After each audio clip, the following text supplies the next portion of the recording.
some American Jews who come here say, we came to Israel and we left from Palestine.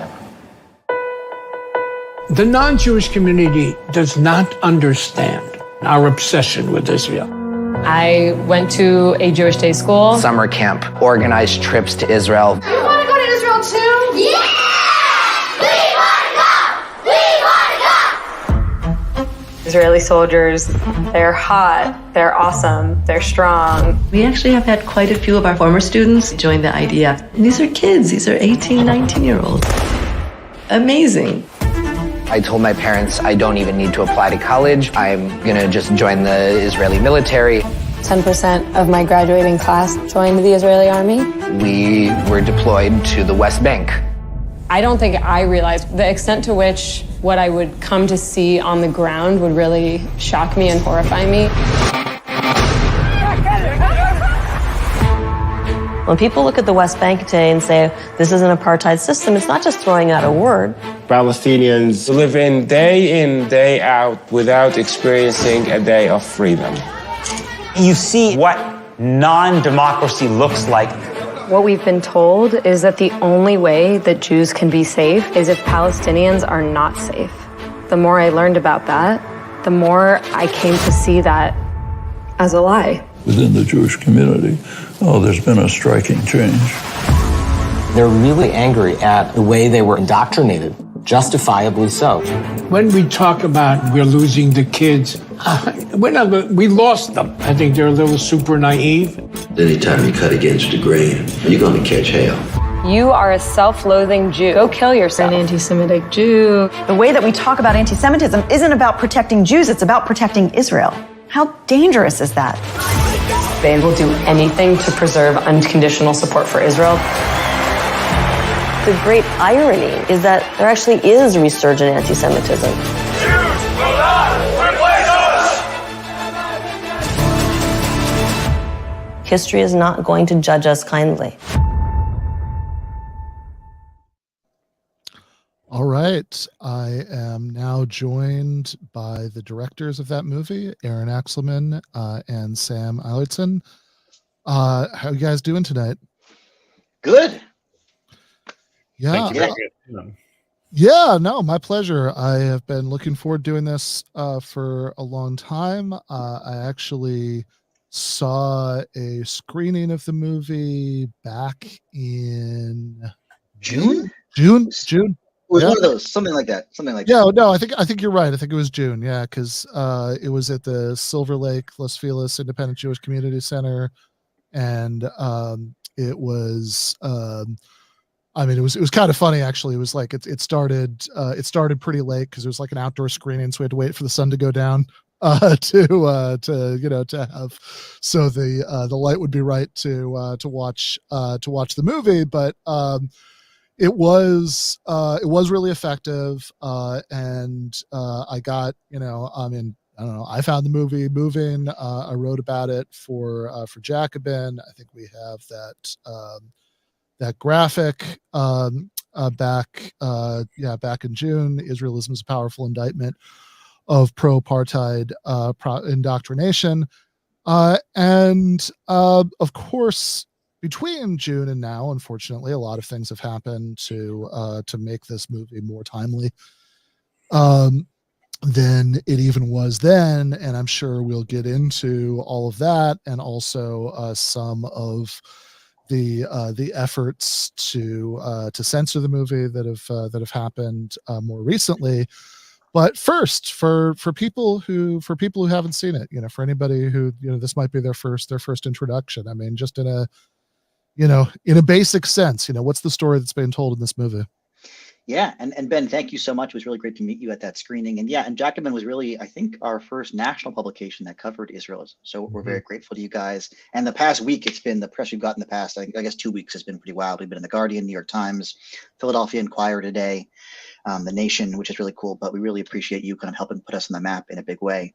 And yeah, our film is really about, the education and transformation of American Jews in relation to Israel-Palestine, and really about a generation of American Jews that includes us. It's roughly based off our stories, and especially my story, who really learned that Israel should be the center of our Jewish identity, or a central component of our Jewish identity, and then later on found out that we had not been told the full story. The narratives we had been told about Israel didn't include the full complexities of the conflict, and primarily erase the Palestinian people, only view the Palestinian people as obstacles and not as a full-fledged people who have their own hopes and dreams.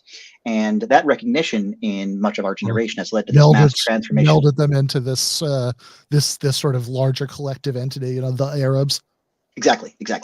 Most of what I read, growing up, as I was kind of falling in love with Israel, barely mentioned the Palestinians at all. If at all, it really mentioned them as Arabs, and only in passing, really. And there's been a generation of us who've now realized that, again, the Palestinian story is harrowing, it is tragic, and that, our state, the Jewish state, has come at the expense of another people's self-determination.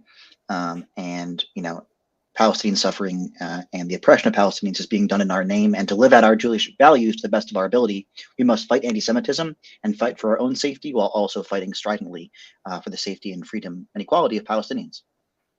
Yeah, that is a really good introduction. Well, we're also joined right now by our producer, Jake, who's also getting his MFA at Hunter College, and so thought might be interesting to have him on while we talked about you guys, because there have been some relevant developments there. Jake, you wanna fill us in a little bit?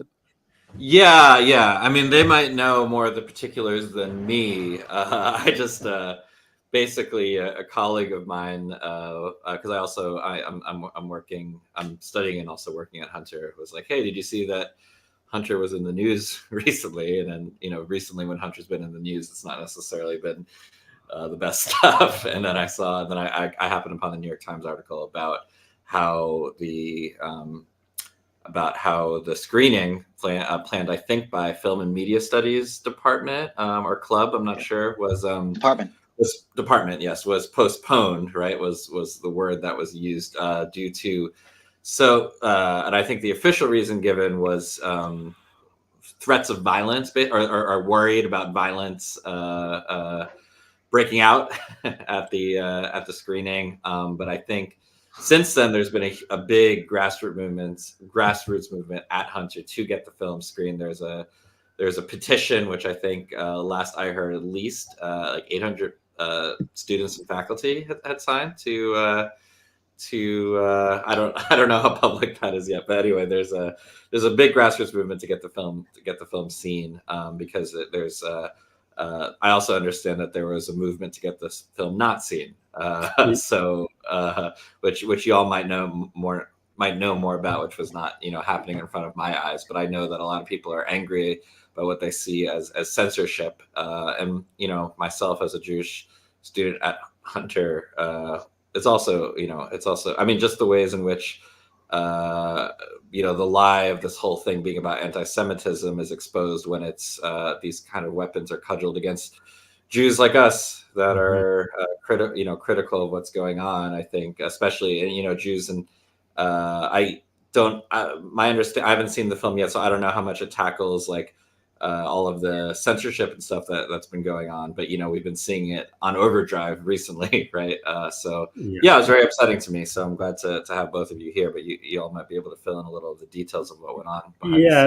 To fill in a little bit about what we understand about what happened is that, unfortunately, every venue where we're trying to screen the film at this point, especially colleges, there are sort of internet warriors posting links where people can automatically send a copy of the same template email, sort of like how change.org and things like that work, but to the university administrators. And these template emails they're extremely offensive in the sense that they claim that our film promotes anti-Semitism, even goes so far as to saying essentially our film promotes killing Jews, without mentioning that the directors of the film are Jewish, without mentioning the film tells Jewish stories, without mentioning really anything at all about the actual content of the film, but just claims that the film supports anti-Semitism, makes Jewish students unsafe, etc. And unfortunately, in the Hunter College situation, the president announcing that our film was being canceled the same day that it was supposed to be shown. Like that morning, I believe they announced cancellation, put out this statement essentially echoing these total lies that these emails were saying, claiming that the film was saying that as a result of the fears about anti-Semitism on campus, that they didn't feel it was appropriate to screen the film, and even sort of implicitly comparing us to people who like were drawing swastikas on buildings or something like that, which obviously as Jewish people is incredibly offensive, hurtful to us, telling again a story really about Jews and about a Jewish conversation. So it was very upsetting, but we were really grateful to see how the Hunter College community has rallied behind showing the film. The Hunter College Senate voted to screen the film. The faculty union voted to screen the film. So a great deal of solidarity and support in favor of academic freedom, because again, this opposition, as far as I know, really was not coming at all from students on campus or necessarily from anyone with actual connection to the college. It was literally like people sending emails on the internet who had not seen the film or had any real knowledge of what the story we're telling is.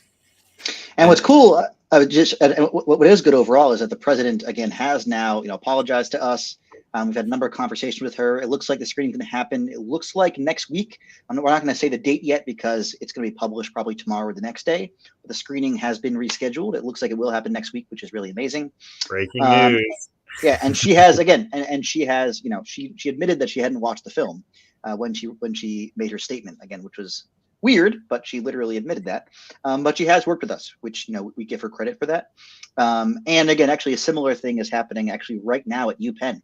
So UPenn is trying to censor our film right now, and we are screening the film with or without their official permission tomorrow. So we just covered it in the Philadelphia Inquirer a couple hours ago, and a protest happened on Penn's campus at 5:30 p.m. Eastern in support of our film. Yeah, and I just want to say real quick in terms of like you're talking about threats to the Jewish community. As a Jewish person at Hunter, the biggest threat that I feel right now is I'm actually afraid to talk with you all on this about this right now because I'm worried about adjuncting opportunities, being blacklisted, that kind of stuff. I mean, God willing, I'll be fine, but I'm just saying like that is the fear that I face as a Jew, is that by speaking out against an atrocity that it's going to basically affect my career, I'm going to be harassed. And I haven't faced anything that bad other than some people in my personal life being a little, I think most Jews who post about this stuff publicly might have had some people in their personal life who probably are still under the throes of what your film is about. Right. But I'm just saying like, that is what I fear. And it's, to me, it's really, really sad that of course, if you're not Jewish, it's just as bad, but it just kind of exposes the ridiculousness of this. That's really what I'm afraid about. But ultimately, it's I think it's you got to go with what your morals tell you to do. But it's a pretty scary climate. Mm-hmm. Yeah, no question. Look, I'm glad to hear that the president's come around, but so I don't want to dwell on this point. But I mean, the sort of fear of violence thing is particularly amazing. I mean, it kind of reminds me of in Howard Zinn's memoir, You Can't Be Neutral, A Moving Train. He's got this line about when he was involved in the civil rights movement in Atlanta in the 50s and 60s. There's a point where they're trying to desegregate the public library system in Atlanta, and people kept telling him that if we do that, there could be riots. He was like, the library, really? Like I have a hard time imagining that, right? It's like you think people are going to be violent at like a film screening? Like that's what's the scenario? And almost our entire team is Jewish. I mean, it's sad. I mean, we have a really amazing production team. We have Emmy-winning, Peabody-winning Jewish filmmakers on our team. We take this very seriously. The film talks about Jewish safety extensively, and on the rise of anti-Semitism extensively. So also, when people make it seem like our film is anti-Semitic, it's wild, and also just shows that they obviously haven't watched the film. It's. I mean, the movie like the people, you know, pretty much everybody who's been followed around in the movie, who's been interviewed in the movie, is Jewish. And in fact, one of the things that I like about the movie is that it's very not dismissive of the sort of relevant facts about 20th century history that lead people to take the positions that they do that are being critiqued in the movie, right? It's sort of very understanding about, like, even with Abe Foxman, who's a the former head of the Anti-Defamation League, who's, really, I mean, in terms of sort of lining up institutional support in the Jewish community for Israel, and the U.S. doing everything that Israel wants and labeling everybody who's against that as an anti-Semite, etc. I mean, like, really is one of the villains of this story. But like he's interviewed in the movie, and there's discussion about his life in the movie, and even there, I mean, I think there's a very sort of there's some empathy that's shown towards his perspective, and and how that sort of kind of understandably came about, over the course of all of this history with the Nazis and et cetera, et cetera. And so it's just, the idea that, that anybody is going to watch a movie that is sort of, not afraid of a little bit of moral complexity and is really about, telling the stories of young American Jews having moral epiphanies about equality for the Palestinians, and what they'll get out of that is what they're going to be like riled up to, like, go attack Jewish people on the street or something, is kind of a insult to the intelligence of everybody who's involved. Yeah, I mean, we really believe that our film promotes empathy for everyone, including and particularly Jews. So obviously, and with Abe Foxman's story, I mean, I think it's important to talk about this. Like, he's a Holocaust survivor. He had a really traumatic childhood, and I think we should be very real about that and the trauma that he's been through. That said, that doesn't excuse the fact that he has done. I mean, the ironic thing is, like, he's justified for or sort of made excuses for Donald Trump, who has been, in my view, one of the biggest, most responsible for the recent rise of the sort of far right white supremacist movement. Foxman's made excuses for him, and Foxman's been more responsible than almost anyone else in this conflation of criticism of Israel with anti-Semitism, which, in my opinion, has made it hard to talk about real anti-Semitism, which is a very real and serious issue that we need to talk about. We need to talk about it coming from the right. We also need to talk about it in some cases coming from pro-Palestinian or people claiming to be pro-Palestinian people. But when you're claiming that any criticism of Israel or any advocacy for Palestinian freedom is inherently anti-Semitic, it makes it really hard to call out what anti-Semitism actually is. Yeah, no, and with Abe Foxman, I mean, his story is so fascinating because, as Sam said, I mean, he went through an unbelievable trauma. I mean, both his father went through a series of concentration camps.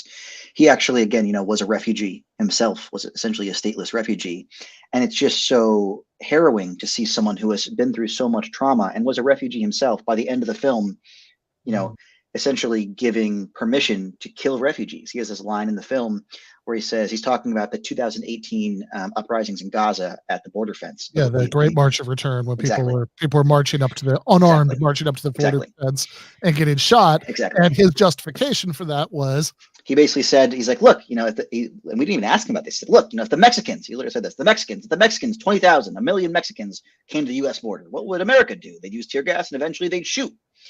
And again, it's like, this is someone who himself was a stateless refugee.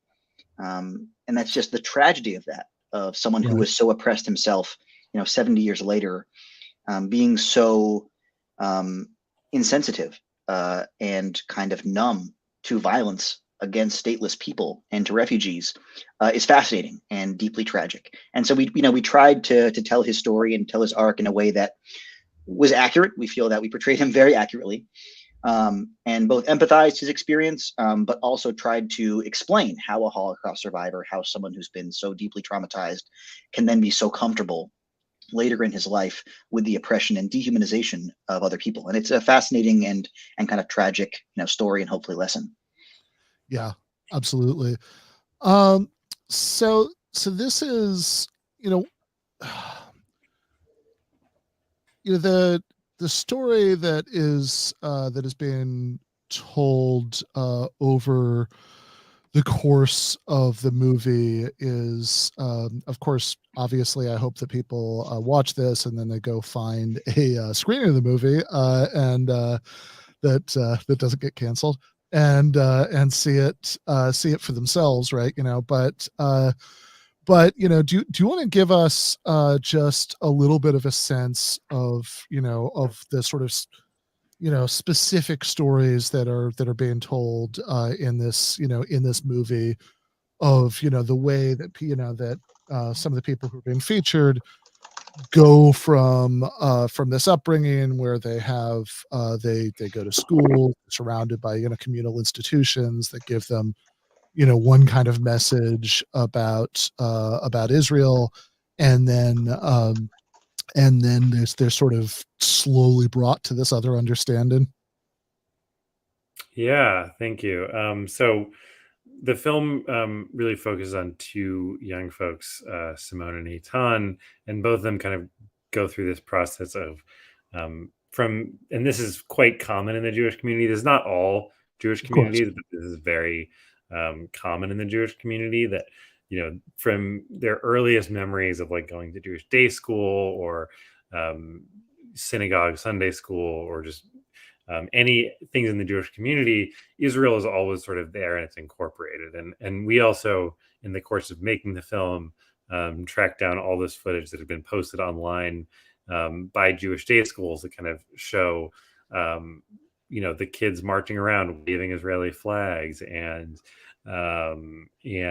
chanting about how they want to go to Israel and things like that. Which, to me, honestly, I think that this footage is very disturbing. I find it disturbing, particularly because I think for a lot of Jewish people, because of our history, would actually be very uncomfortable with our kids doing that with like American flags or the flags of any other nation. Like, I mean, my parents were very involved in the anti-Vietnam War movement, and I was always raised to be very suspicious of any kind of sort of like flag waving nationalism. But I think in a lot of the Jewish community, it is okay if it's Israel and if it's the Israeli flag. And likewise, in the Jewish community, there's very often Israeli sort of hero worship of the Israeli military and Israeli military recruiters coming to college campus, Hillel's coming to running exercises at Jewish day camps, on all the birthright trips, which we could talk about that separately. But this is an experience that a very large percent of Jewish young people go through as they go on these free birthright trips that are offered to Israel, and you have an Israeli soldier with you the entire time. And so Israel is just sort of always, and the Israeli military is sort of always there, and it's seen as a big part of just what it is to be a Jew. And at the same time, Palestinians are barely mentioned, if at all. Like you alluded to earlier, maybe they refer to like Arabs or terrorists, but they don't talk about Palestinians as a people or as human beings, really, sort of totally erased. And so, and one of the things that also, again, I didn't actually quite grow up in, I did not grow up in this type of community. And so it sort of really shocked me to hear some of the things like that. For example, that in Jewish day school, both of them told me that they were taught the phrase of land without a people for a people without a land, which was a classic Zionist slogan that basically said that Palestinians don't exist. There's no one there. We can just go and settle, which like is very reminiscent of sort of the slogans used to justify, go west, young man, like the westward of expansion of America in the course of the genocide of Native peoples. And so as they grow up, Simone goes to college. Eitan ends up actually joining the Israeli military, and come to see the other side of the narrative. And in Eitan's case, witnesses human rights abuses committed by other Israeli soldiers. In Simone's cases, just seeing going to campus trying to advocate for Israel and argue against pro-Palestinian students, and that leads to her actually. Yeah, she says, yeah. Like so, there's a scene in the movie. What was it like? You'll have to remind me, but I think that she was at UC Berkeley. Is that right? Yeah. Yeah. And they were going to, the student government there was going to pass some sort of pro BDS or critical of Israel resolution, and so she and her friends, being very plugged into this kind of, whatever, she went to this super Zionist day school, etc. She comes out of that background, and so she and her friends were kind of set there with talking points from their parents, and there was, in fact, I think that shows up in the preview. There's one of the clips in the preview is that like little list, the other thing with the be emotional, right? But then she kind of has this reaction afterwards that I'm just not faking it at the meeting. This is obviously what she believes about the world, but she has this reaction afterwards that's like, oh, the pro-Palestinian speakers, this thing, they use these phrases like apartheid and ethnic cleansing, and I don't just want to know kind of like how to express how offensive I find that, right? I want to know what our actual substantive response is. Like, that's not true, right? Like, this is, tell me the thing that I can say to explain why that's not true. And, and so it kind of starts like I think the process kind of starts unraveling with her because nobody really has good answers to those questions. Yeah, no, it was interesting. I was actually being interviewed earlier today by an author who's, he's a bit more pro-Israel. He's a very reasonable guy, but and so he was saying, he disagrees with many parts of the film, which is fine. But the thing he does agree with is that, as someone who he himself, I think, wants to advocate for Israel, he's like, what your film showed me is that we are doing a very bad job talking to our kids about Israel. Even if we want them to advocate for Israel, if they literally don't know anything really about the reality of the occupation, then they literally can't have actual conversations about it. And he was, and I think if that's the takeaway some people get, that's not the takeaway I want exactly, but sure. I think that is fair. Even people who want to advocate for Israel, if you want to make effective people who can advocate, you need them to actually understand the situation. And that means actually understanding the complexities of the military occupation and the nuances of that. And if we're just telling our kids that the military occupation doesn't exist, it's all our land, they're not going to be able to actually have conversations when they're confronted with people talking about the realities of what it means to what a military occupation actually means. Right. That you have people who are in their 50s now, who every day of their lives, they have lived in this situation where they if they're accused of a crime, they're tried in a military court, instead of a civilian court. Israeli settlers, if they're in the West Bank, who are living nearby, if they're accused of a crime, they're tried in a regular civilian court. The Israeli settlers can vote in Israeli elections, or treated as living in Israel for every legal purpose, and they aren't. And it does start to, the sort of more you think about that, the harder it is to see words like apartheid as hyperbole, because that just seems like literally what we're talking about when we have people of different origins living side by side, miles away, who have completely different legal rights. Well, on the subject of the what can be said to this, one thing that I ran across when I was writing about the movie for Jacobin was, I looked at some of the existing reviews of it, right? That was great. That was fantastic. See what the counter arguments are, right? So we have, so for example, we have in Jewish Journal, David Suiza says the film Israelism assaults the truth and hurts Palestinians. Says he would know. I'm sure he knows a lot of Palestinians. I'm sure he talked to them about this. Yeah. Yes. I'm sure. all the Palestinians in his Rolodex agreed that this was, they were very hurt by this movie. No, it's a nice touch, right? Whenever you can do that, it's like, look, I'm against raising the minimum wage because I'm worried about, the minimum wage workers. That's like anytime you can do that move, that's is certainly what he's trying to do here. The deck on the article is, if the Jewish activists in Israelism really cared about Palestinian well-being and conflict resolution, they would plant themselves at Palestinian offices at the UN rather than the ADL, where, in the movie there's scenes of Jewish peace groups, protesting ADL and AIPAC meetings. And this is the kind of thing that I think, you hear a lot in the last couple months, especially since October 7th, that people will say, oh, well, why aren't you protesting, Hamas? To which I always say, well, look, I think Hamas is awful.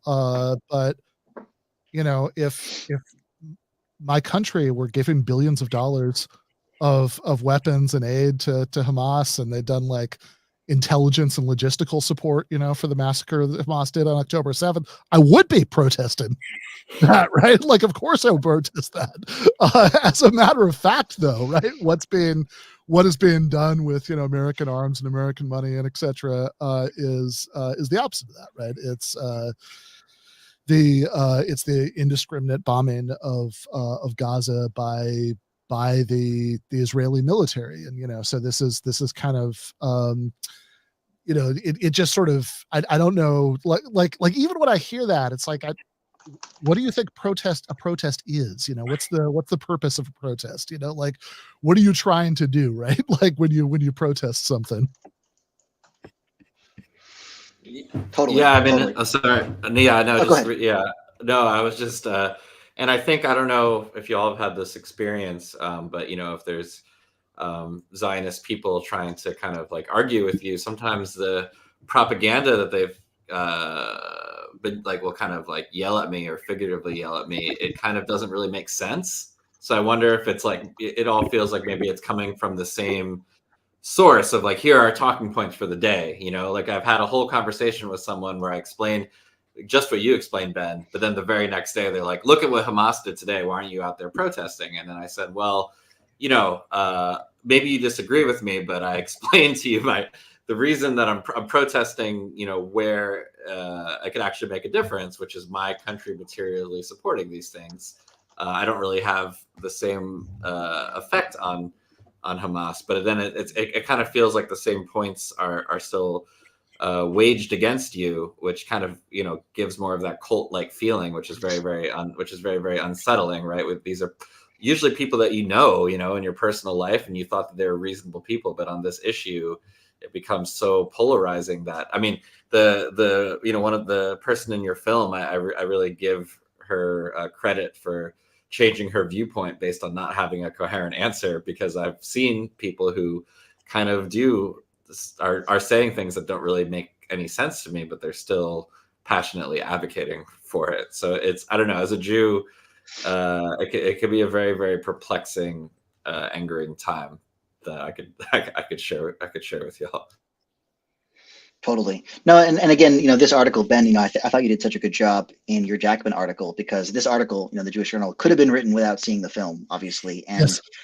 There's been almost no pieces about the film that have attacked our film where it's clear that the person attacking our film has actually watched the film. The only person I know who actually attacked our film, who's actually watched the film, is Abe Foxman's daughter. She has watched the film and she does not like us, which is fine. She has reasons. We obviously don't make her dad look the best. Sure.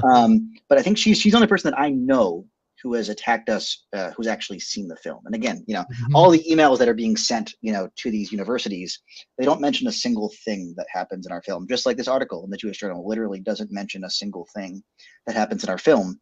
And it's bizarre. And again, some of the universities, obviously, some of these universities that we're doing screenings at, we're doing actually 3 in-person screenings tonight at universities across the country. So we're very active right now. Some of them are getting over 20,000 emails from these automated email campaigns. So we did a screening last week at the University of Akron, and they got like, I don't know, somewhere between 5,000 and 10,000 emails saying that our film was horrible, it should be canceled, etc. And our producer who did the Q&A at that one is a British Jew who actually joined the Israeli military as a young man. And so his story is really mirrored in our main character story, and that's why he became interested in our film. And afterward, there was someone from the dean's office who came to see the film because he's like, yo, like we've gotten like 8,000 emails. I got to see what this film's about. And, the film was saying, the emails are saying this is dangerous to Jewish people, et cetera, et cetera. And he saw it and he was just like, he was so outraged by the email campaign because he was just like, this is a very reasonable film. Like this is just a normal film made by American Jews about our experiences. So in some ways, I think the email campaigns, they will succeed sometimes. They'll get some screenings canceled, but we are going to fight every single one. When UPenn canceled our screening, so to get to UPenn a little bit, yeah, please. Penn Havara, which is a progressive Jewish group, had been planning an event. They actually had initially scheduled one for October 24th, but decided to postpone by a little bit because it was just a harrowing time. And again, there were some very reasonable postponements after October 7th, but they asked, and Penn had approved that initial screening, actually. They'd given them the room. Everything was all good. After October 7th, they resubmit a request to do the screening on November 28th, tomorrow. And they have a number of discussions with Penn administrators over the next month. Everything seems good. And then a couple of days ago on the 21st, Penn says that the event is not allowed to happen. They basically just do not approve the request to book a room. They only give very vague statements, again, about safety. We know that there's been, again, tens of thousands of emails, it seems, sent to them. So they obviously have been, a lot of pressure, and they canceled the screening. And we decided that that was ridiculous. And we told them, we're like, we're going to talk to national press about this. I don't think they believed us. And we got the Philadelphia Inquirer interested. They just came out with an article today. CBS Philadelphia is going to cover it. It looks like a bunch of other press is going to cover it. And we told them, we're doing this screening no matter what. If you don't give us official permission, we are doing the screening. You can't just do this. And we are doing the screening tomorrow. Penn Havara courageously decided to buck UPenn, and we have a room. A really great center at the university decided to book a room for us. So we have a room, even though UPenn is still saying that the event cannot go on. They even threatened Penn Havara, the progressive Jewish group, with withdrawing their funding or even destroying the group itself if the screening occurs. But the group said, nope, we're doing the screening. And it's sad that again, the administrators also admitted they had not watched the film. So again, they're just, it's like, and there's been a ton of pro-Israel events that have been allowed to occur. And it's like, why can't progressive Jewish students have a conversation and watch a film about American Jews? What is so threatening about that? So yeah, the screening is going to occur tomorrow. I'll be there. I've heard that they're not letting people who aren't from Penn in, so they might kick me out. The administrators or the police, and that's fine. But again, it's absurd that we kind of have to, do civil disobedience just to screen a film that had already been approved. They approved it before October 7th for an October 24th screening. And it's just like, it's just a movie and you haven't even watched the movie. And I offered to talk with the administrators. They said no. Or they long-windedly told the student that they just couldn't talk with me. And so we're like, look, we're doing this screening and we're going to fight every single time that someone tries to cancel our screening. And we're going to get press every single time because people are not happy with attempts to censor progressive Jewish voices in this time. Yeah. Yeah. And I would just add that we really encourage people who might disagree with points that we make to come to watch the film, to have conversations. Yeah, they all have Q&As after them. Come on. Exactly. This is about conversation. This is about engaging. Not everyone involved in the film or behind the film agrees on everything or agrees with every single point. That's not what this is about. This is about having a real conversation about these issues. And honestly, we've been told, and I've experienced this, that our film screenings are actually one of the only places that still exists after October 7th where you can actually have real conversations between Zionist and anti-Zionist Jews and Palestinians. Usually all three of those groups show up to our screenings, and the conversations are always really respectful. And we really are proud of that and try to make that work. And so you don't have to agree with everything, but watch the movie and engage with the actual substance of it, and don't listen to the haters. Yeah, no, I mean, we used to do this screening because, again, we're doing screenings with a wide variety of student groups and faculty and academic departments. We've done screenings with Israel studies departments. Again, a couple days before the LA screening where I met you, Ben, we'd screened at UCLA's Israel studies department. And again, we did a screening at Tufts with J Street U maybe 3 weeks ago, Sam or something. Sam and one of our executive producers did it. And again, it was hosted by J Street. They had the pro-Israel students come and they had the SJP students come, and they were actually able to all have a conversation. And actually, folks from the Hillel Rabbi came a lot in the film, and she liked it. Yeah, she said that she actually saw herself in Simone in a lot of ways, which is really cool. And tonight, actually, right now, it probably just wrapped up, but we're doing a screening at Ohio State University. It's hosted by the SJP there, and one of our board members, who's a progressive rabbi, is doing the Q&A there. And again, there's folks from Hillel who came, and that's fantastic. Like, we want people who don't fully agree with us to come to our screenings. That's totally fine. Like, we have had no incidents. No one's ever yelled at us. The only time someone ever yelled at us was at a film festival screening. And it was because she wasn't getting called on during the Q&A. So again, it's like, they've all been honestly very respectful conversations. And again, even this guy today who interviewed me didn't agree with everything in the film, but he was able to actually engage with it. And he's actually, he's like, I actually want to show a lot of Jewish educators this because it shows that we're failing our young people. No matter what we want our young people to get out of our education. We are not educating them in such a way so they can actually have real conversations about Israel-Palestine. And even if you're more pro-Israel, you also want to know that. And that's important for you too. So again, it's a bizarre world we live in, but it is what it is. Yeah. And that is an incredibly valuable service to provide this, because this really has been a tidal wave of censorship and public shaming that has been directed towards advocacy for the Palestinians, advocacy for a ceasefire since October 7th. The situation before that was not good, right? Like that. This is like the majority, I believe, at this point of U.S. states actually have laws on the books to penalize the boycott, divestment, and sanctions movement, which is obviously constitutionally protected free speech. You're allowed to boycott things, but they find ways to punish state contractors, etc., for participating in this. Famously, many years ago, Norman Finkelstein, lost his academic, career over his advocacy of this, etc. Right. So it's not as if the situation of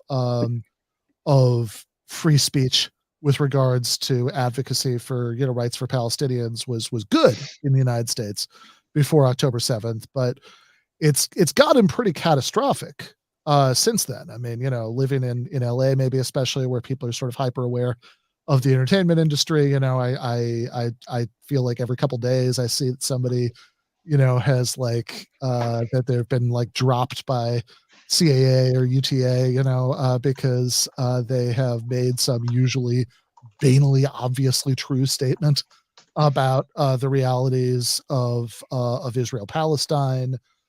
Jake, when I was talking to you a little while ago, you just kind of casually mentioned this truck, which I actually hadn't known about, but that was driving around campus where you are with the names of professors they said were anti-Israel on it. Yeah, I didn't personally see it. I heard it was at Hunter. I know I'd read about it, I believe, at it was one of the Ivy League schools that they were driving around. But I mean, basically doxing, but not only professors, students as well. So students as well, yes. Yeah. So I mean, as wrong as we think it is to do that to a professor, and I might have personal stakes in believing that's wrong very soon when I'm done with my degree. I mean, I guess I would wonder, someone who a pro-Israel person. I don't know if you all have talked to folks who are. It is obviously worse. Yes, I don't think you should. I think it's bad to dox professors for having political opinions you disagree with, but it is obvious, and that one is a matter of self-interest for me, but they have But it is clearly worse to dox a 19-year-old who maybe is like just starting to think about politics, is like maybe never really expressed, their opinions in this way before.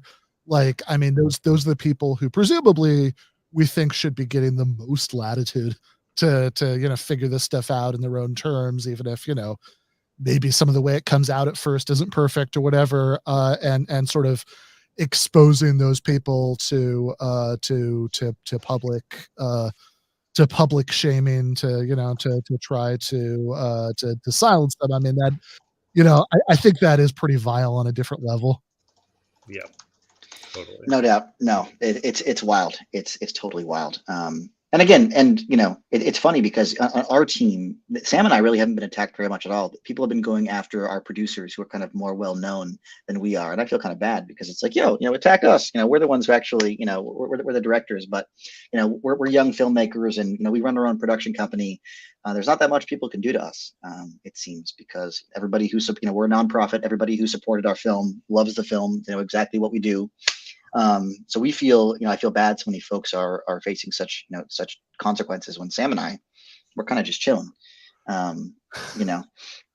Yeah, no, that is. But I guess, what I was curious about is, like you said, that there's been some open dialogues. Have you met any pro-Israel people who are still have some kind of semblance of, let's say, like pro-free speech, just basic liberal values, who are against this kind of thing? Like, hey, yeah.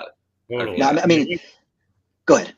Oh, well, I think a lot, like, from what I've heard, like, even in some of these Facebook groups that are telling people to send these template emails calling our film anti-Semitic, there's usually someone who comments like, "This is kind of weird, guys. Like, we're attacking like why are we so obsessed with this one film that's like made by Jews?"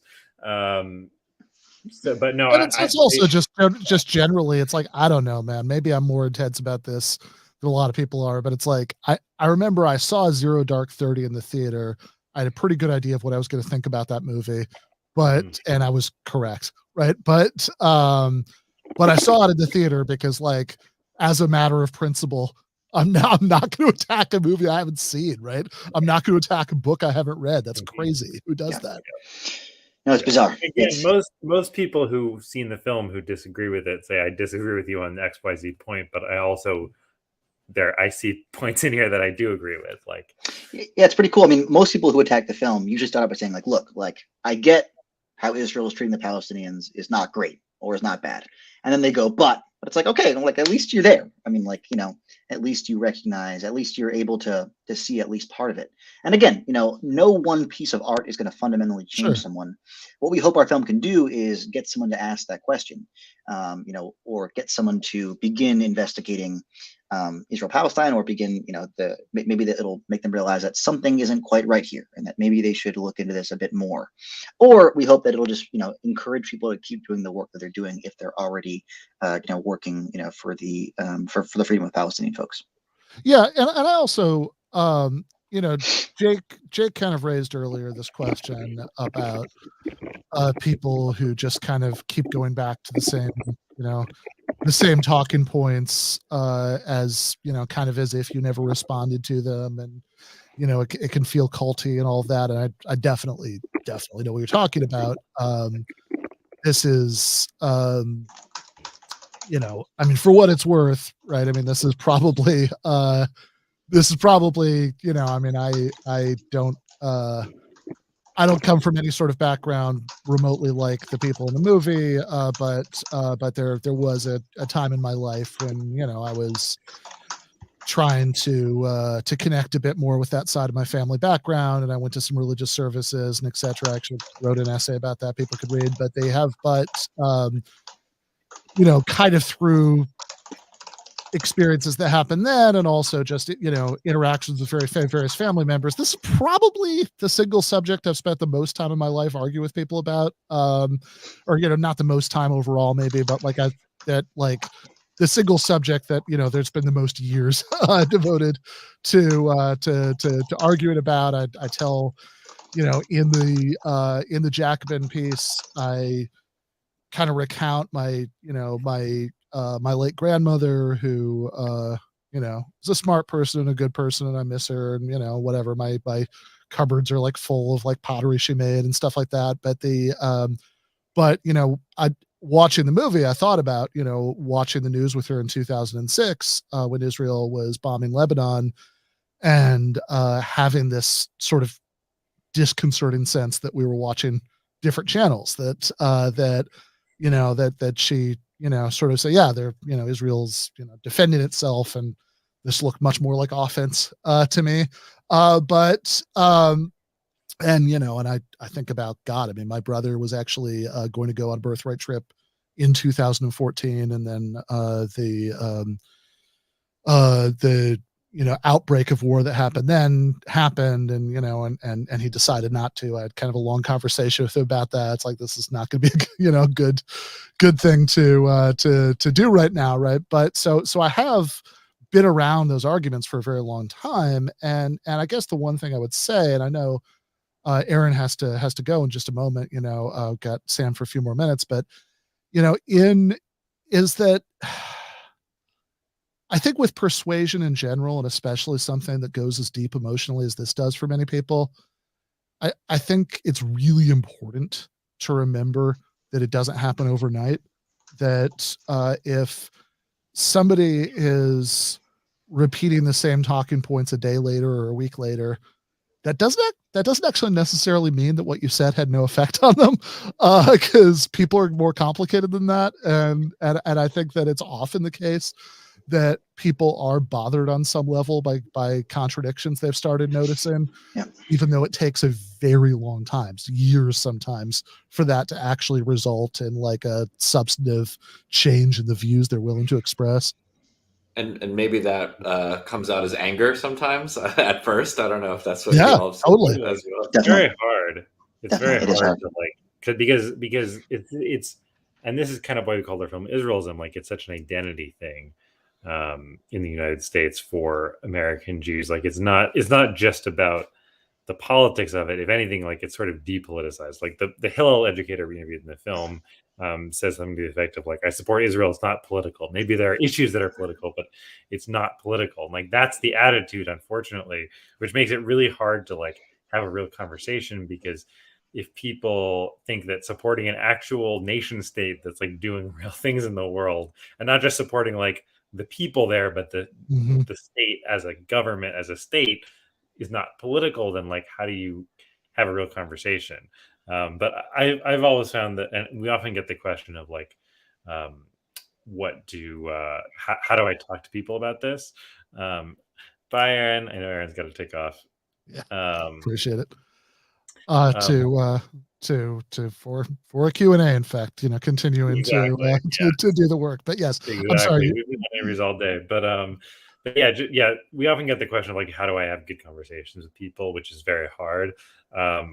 I think that starting from personal experience, if you have it, is really helpful. As we all talked about, like Simone just meeting actual Palestinians made a huge difference. I think that people talking about Palestinians they know, or if they've actually been to the West Bank and you've been through the checkpoints and seen what's going on, like talking about, again, their personal experience and not about statistics or what have you, I think is really important. And then the other thing I would say is that like I think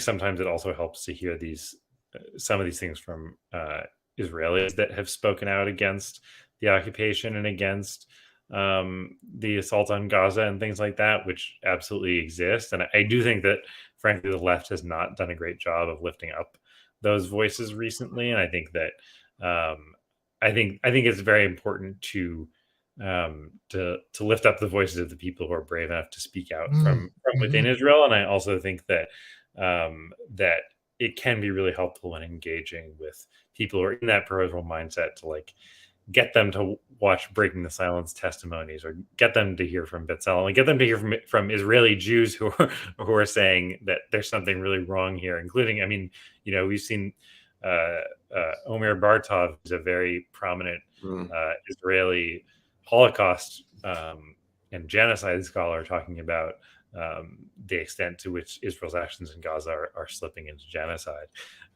which I think it's a really important voice to have lifted up in this moment.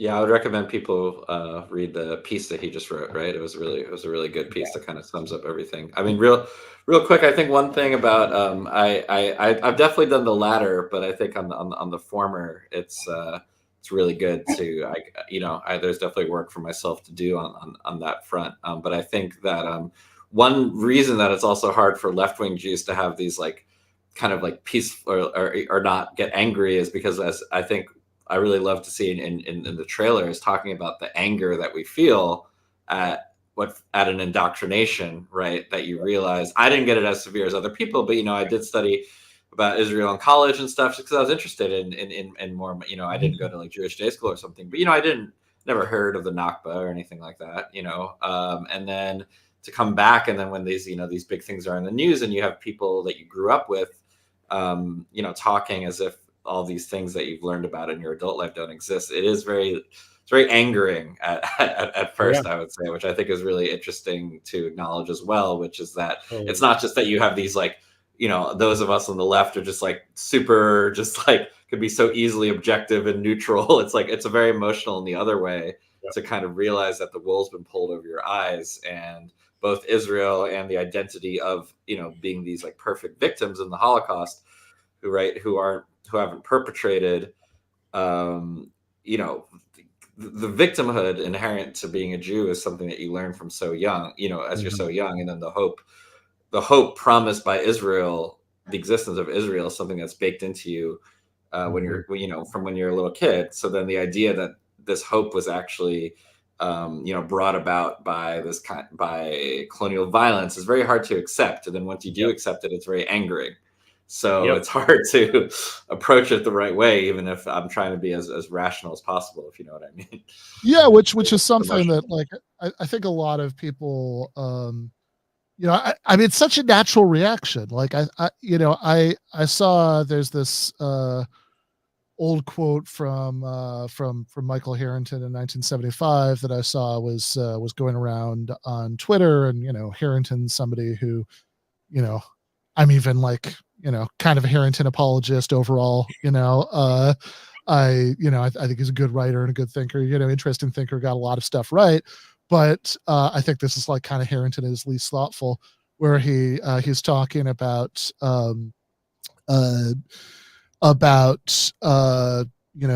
Jewish leftists who sort of, he says, feel the need to be, the most intensely anti-Zionist, because they're trying to, to prove something. And it's like, okay, that's one explanation of why so many of the most passionate critics of Israel and Zionism on the American left are Jewish. But there are some pretty obvious other explanations. If you come from a background where you were sort of aggressively instilled with one narrative about this, and you were sort of had to confront the issue in ways that you just might not, right? If you didn't, right? Then once you kind of turn against that narrative, of course, right? You're going to be more intense about it because it's a bigger issue. It's a more emotional issue in your life, and it's also, I also think, and this is something that I think as Israel's, actions in Gaza, I mean, certainly leading up to the most recent, ambiguous pause, have started to teeter into the genocidal. That's, I think that a lot of people feel very strongly, which is, anybody anywhere is, who kind of understands the reality of that and isn't holding on to some sort of propagandistic excuses for it is going to be upset about it. But there is also something that's particularly galling about the idea, not just that some terrible crimes are being committed somewhere, but that they're being committed in some sense in your name, that they say, no, this is for you, right? Because there's this sort of eternal, unshakable reality of anti-Semitism, and diaspora Jews, ultimately need this sort of backup of of having this safe haven. And I mean, that's the official justification, right? So it's like, yes, of course, I'm not in favor of war crimes being committed by anyone anywhere, but there is something that's going to be more viscerally upsetting about war crimes that are being committed allegedly for you. Right. And when the Israeli ambassadors are like showing up at this horrific display at the United Nations with the Nazi yellow Jewish star on their coats, like abusing Jewish history like that, like it is truly horrifying to watch as a Jewish person, and horrifying to watch the way that I think a lot of American Jews, I think this is kind of the contradiction that makes people so upset once they start to realize the truth, is that I think that the two big pillars of American Jewish identity, outside of the actual religious part, but sort of like the secular aspects of Jewish identity, are support for Israel, as we've talked about, but also a belief in fighting for social justice, in being part of progressive movements, in we're so proud of which we should be, of our history of involvement in the civil rights movement, which is exaggerated to some extent, but it was a real thing. And I think realizing that these two things are sort of taught as being complementary, but once you realize that they're actually in conflict, it's really, really heartbreaking to see. And it also just the fact that, like, I think particularly as it sort of manifests in the diaspora among Reform and conservative Jews, I think that, like, Judaism is sort of seen as a religion that preaches universalism, that preaches like the rights of all people, that preaches equality, and the settler movement, which is increasingly in charge in Israeli politics, is instead sort of very openly preaching this extreme nationalist sort of blood and soil almost vision of what Judaism is. I mean, Jewish supremacy is a phrase that a lot of people, including even like Tom Friedman, which is great, have been using to describe the system that's being perpetuated in Israel under Netanyahu, and like that is just so upsetting. Yeah, no, that makes a lot of sense. That makes a lot of sense to me. Well, I did want to, if you have time, I did want to touch on one last thing. Otherwise, I know we are over, so I can let you go. It's your it's your call, but we can. I'll take the last question. Yeah. So I did start to bring this up earlier, and we got sidetracked, and so I did just want to go back to it. That we've been talking about kind of the that the sort of felt dimension of this. I think appropriately and inevitably given the subject matter, but I did want to this is give them an argument. I did want to touch on the arguments a little bit, because this is this review that I mentioned by David Suissa, who I had I think I could say without violating the privacy of communication, that in private communication he expressed to me that he was unhappy with what I said about it in the Jacobin review, but in there he because what I said is basically that he could have written all this without watching the movie. It's like, I did watch the movie, that's why I know it doesn't say it. But he says it's too easy to criticize the new documentary Israelism and debunk its gross misrepresentation of the complex Israel-Palestinian conflict. All right. And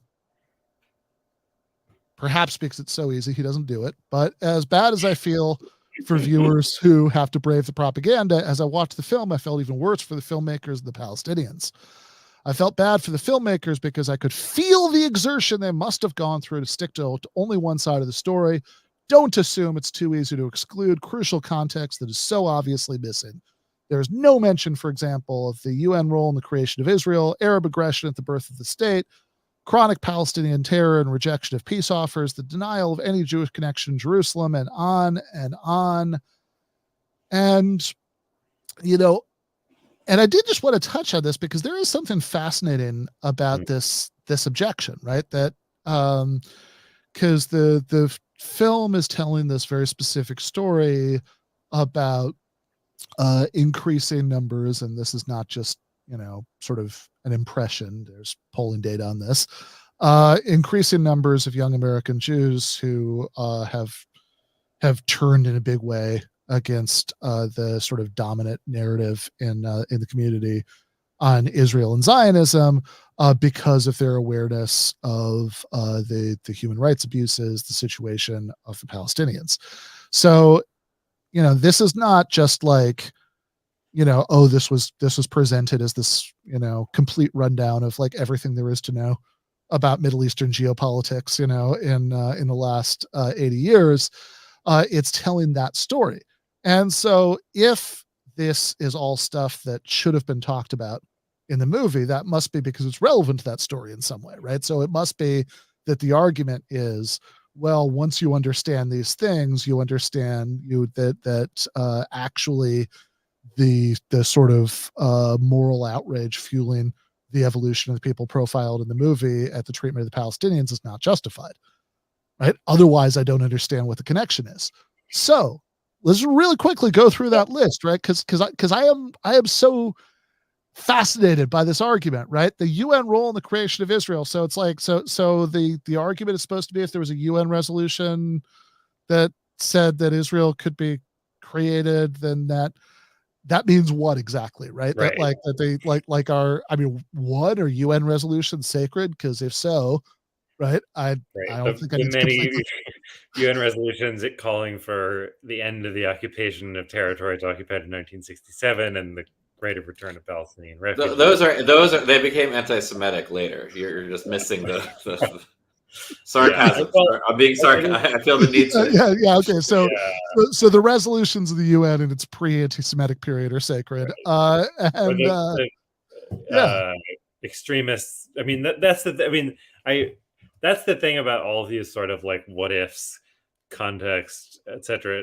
Like, I mean, I don't want to just blah blah blah. Like, these are all things. I mean, this is all fascinating history that I have studied extensively. And I mean, honestly, like nothing formed my views of the Israeli-Palestinian conflict more than reading the very long and exhaustive history by Benny Morris, an Israeli historian called Righteous Victims, which covers all of this stuff. Interestingly enough, Benny Morris himself actually became quite right-wing in his later years, but started off as very left-wing. But that's all a bit of a side story. But I think that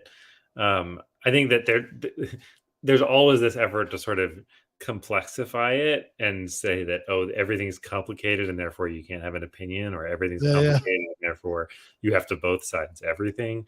And I think that I don't want to say that nothing is complicated, but things like people should have basic freedom, that there should be equal rights, etc., are not that complicated. Like the idea that you can see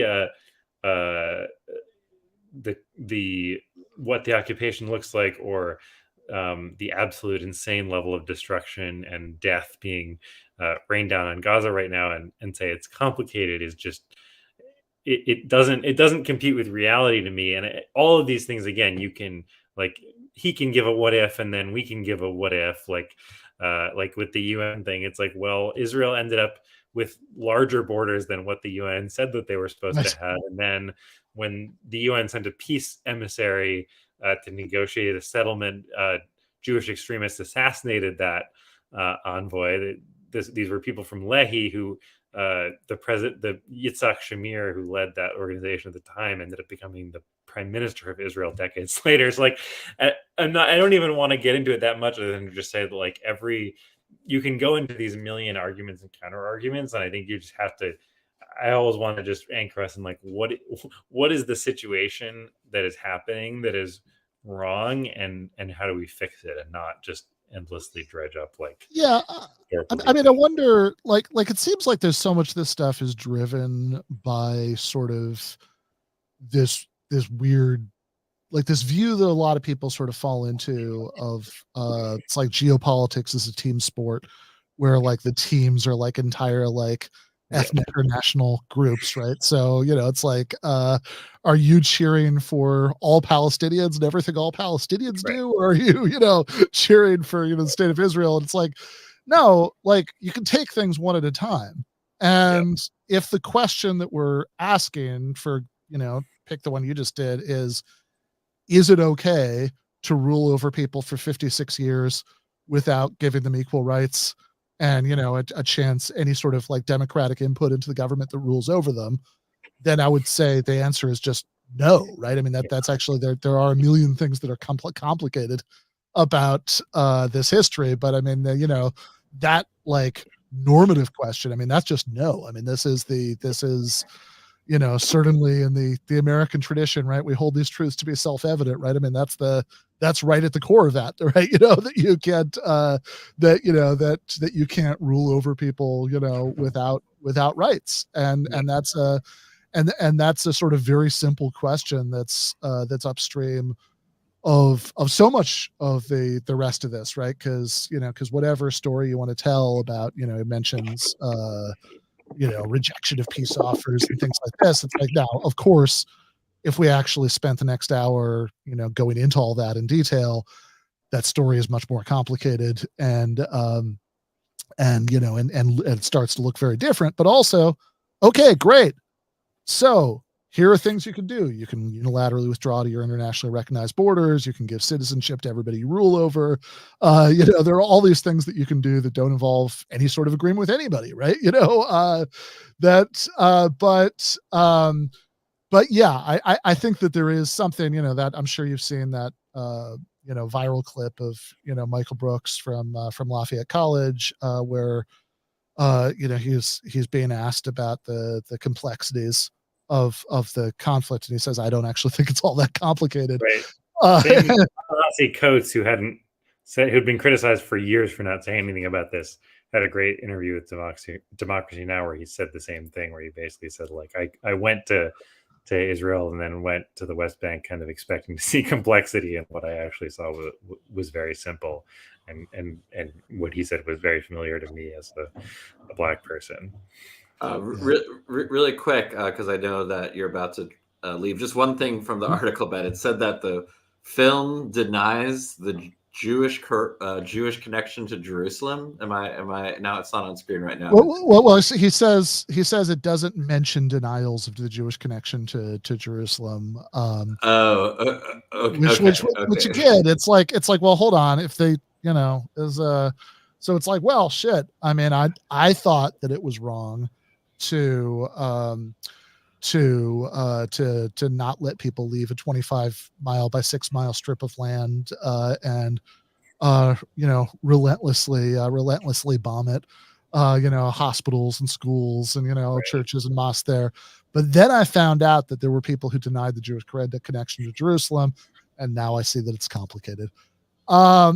This is, look, I hate to end on a note of snark, because this is actually a very earnest and very moving film. But there is a list. There's a link down in the description for the episode, down below the box in which you are seeing us, that's like a constantly updated list of all of the screenings of the movie in real life and virtually. I would strongly urge people to go see it. Sam, thank you so much for being generous with your time tonight. Yes, thank you so much for having us. Thank you for covering the story. We really appreciate it. And yes, really would love to see everyone watching and yes, all of their friends and relatives that might have questions and might need to be convinced. Yeah, it's super courageous what you all are doing, and it gives people like me kind of strength to keep doing what we do. So appreciate it. Thank you. Appreciate you both. Good night. Bye. Good night.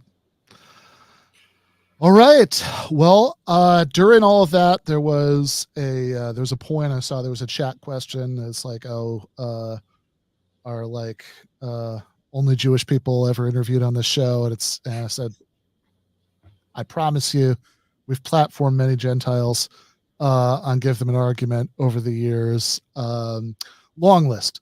And we're gonna platform one right now. So our graphic designer Andy is joining us. And a lot of people have criticized us for platforming the Gentile perspective, and Andy kind of.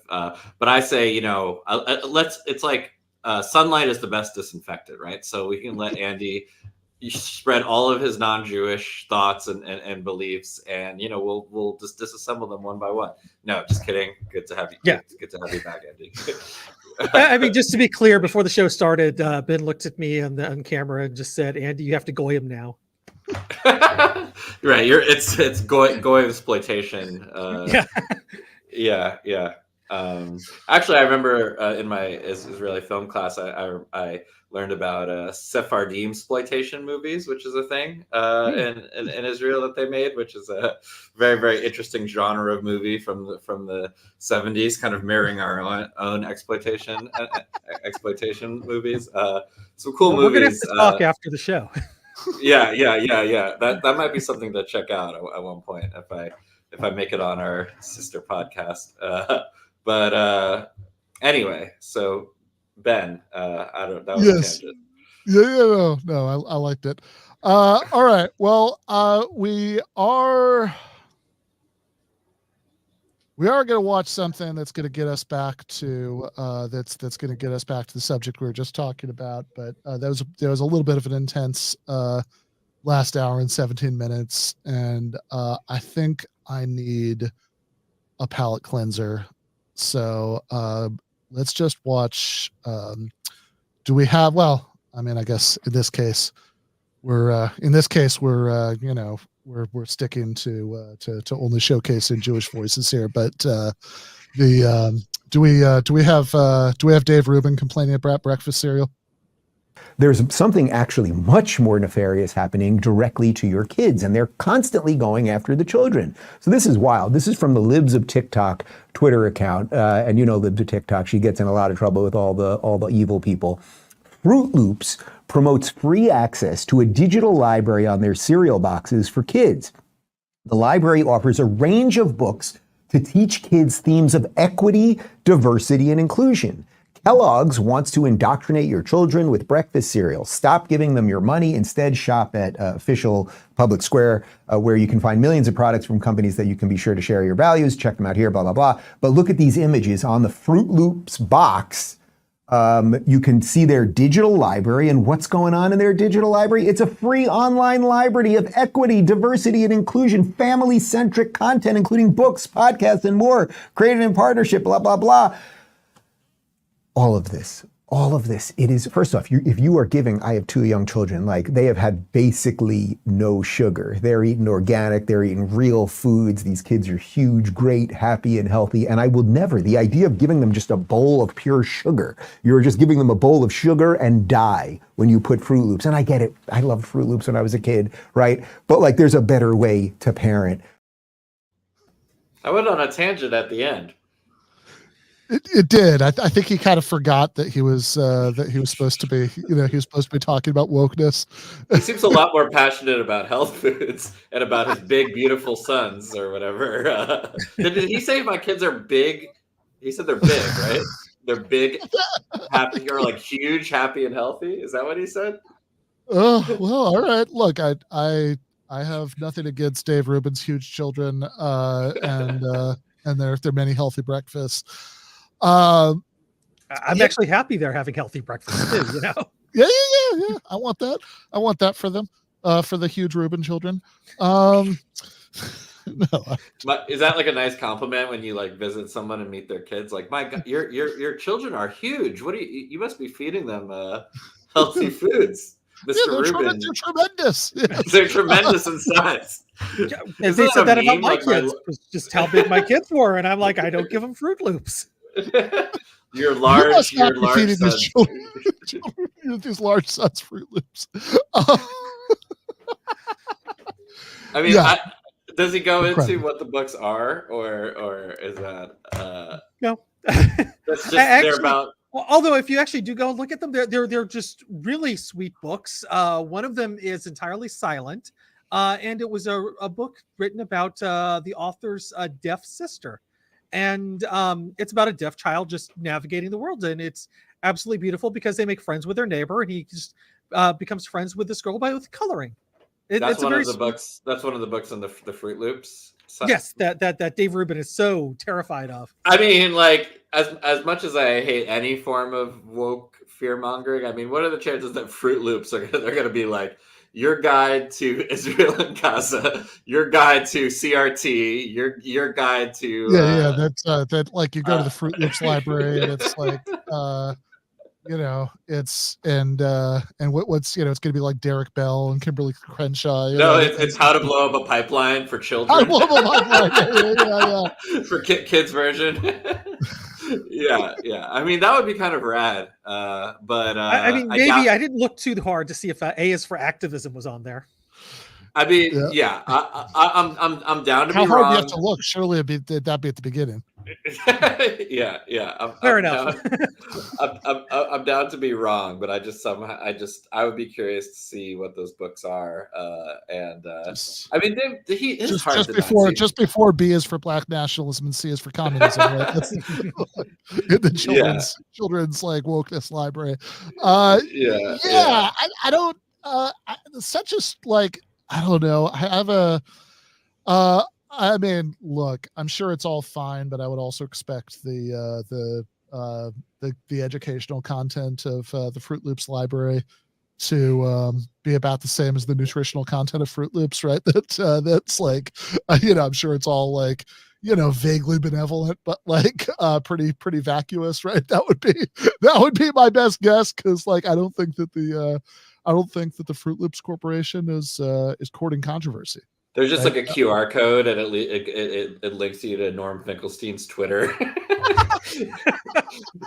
Just they're like, this is for all kids. Need to see this. It's probably not that.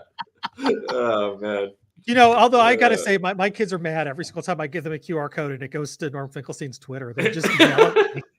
That's Dad, you promised us that this was going to be something different. Yeah, it's a Rickroll for GTAA audiences. Yes. But yeah, I mean, you guys know more about Dave than I do, but his heart did not seem in it. Like I feel like I mean, I don't want to use the grifter term or anything, but he seems like someone. I actually do think Dave Rubin's a grifter. Oh, he's the one. He's the one that you use, right? Because he he did not seem to care. He did not seem to care.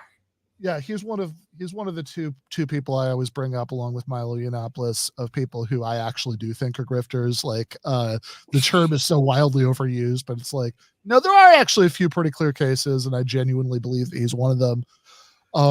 I think that the stuff that I think he probably does, actually in Quillette of all places, there was like a decent article about him like last year, I want to say, maybe it was earlier this year, where they kind of profiled him. Like, it's not an article he liked, right? They profile him from his early like kind of his early attempts at a comedy career up through what was then the present. And they do kind of say, like, the author, I not remember his name off the top of my head, my apologies, but he's the author says, like, does say Rubin probably has a couple of genuine political beliefs that certainly actually connect to what we were just talking about, the pro-Israel stuff, which actually has a lot to do with his initial break from the Young Turks and his drift to the right, and sort of related to that, right? His sort of like, because I think part of what happened with that initial break was that he was mad about like Cenk Uygur's criticisms of and like debate with Sam Harris that about Islam. There's a lot of that, right? But it's like also like, okay, there are like a few things that I think he does actually probably believe, but like in general, it's like, no, his fucking heart is in this, right? I I think he would be equally happy to make fun of people who are mad about Fruit Loops. And he could, if that was like sort of where he thought like his overall career path should take him, he would still throw in the thing at the end about, now I personally don't give my children Fruit Loops because it's sugary crap. That part, I agree with you. That felt sincere to me. And by the way, like, people will recall, there is a friend of mine who used to regularly have dinner with Dave Rubin and his husband, who's apparently a really good cook. So I have, I totally believe that the Rubin household, that those children are eating well and not being served Fruit Loops, and good for them, frankly, right? But like overall, it's like, okay, one part of what's funny about this is it's like, if it was certainly a 1990s conservative who was like getting mad about Fruit Loops, and frankly, some conservatives now who weren't Dave Rubin, like, come on, what would be the obvious thing to go for here? The word fruit is in the name, right? That's surely, right? It's turning you gay, right? Like that would be the thing, right? Of course, Yeah. Dave Rubin. I could just see him though. He could. He's like, I wasn't gay until I had Fruit Loops as a kid. Interesting Dave Rubin impression. Yeah. That's all right. Go ahead. Yeah. No, that's true. That's true. I suppose he could have. I mean, I suppose he could have done that. Maybe he has just a little scrap of dignity left, stopping him from doing that. Although, famously he sort of sat there and took it. And when Ben Shapiro told him that he wouldn't go to that if he held a party for his wedding anniversary, he wouldn't go to it because he's not going to go to a commemoration of a sinful event, like a same-sex marriage. But in any case, yeah, I mean, I think that, I think that Dave Rubin, like, when it comes right down to it, I think he barely gives a shit about most of this. If you look at his progression, right, he went from, he was on TYT, and then when he broke off from them and started doing his own thing, he went to his initial thing was like, oh, I'm a liberal. I'm just like I'm like the last liberal, or I'm a real liberal, right? So I don't like this I don't like like contemporary American progressivism because I'm like a classical liberal. And then that kind of deepened into, well, he's just a libertarian, but like in this way that, I think famously very little thought seemed to have been put into. I mean, we must have shown it on the show at some point over the course of the last few years. I don't remember off the top of my head, but there is a classic and much beloved by me clip. This is something that Michael played on the Majority Report of Dave Rubin on Joe Rogan, and they start talking about Rubin's libertarianism, and Joe's asking him, like, so why do you think this, whatever? And Rubin's like, man, the government, they don't do anything right? What does the government do? Like what, what is the government good at? And Joe, just in perfect Joe Rogan everyman mode, is like, I think they do the post office pretty good.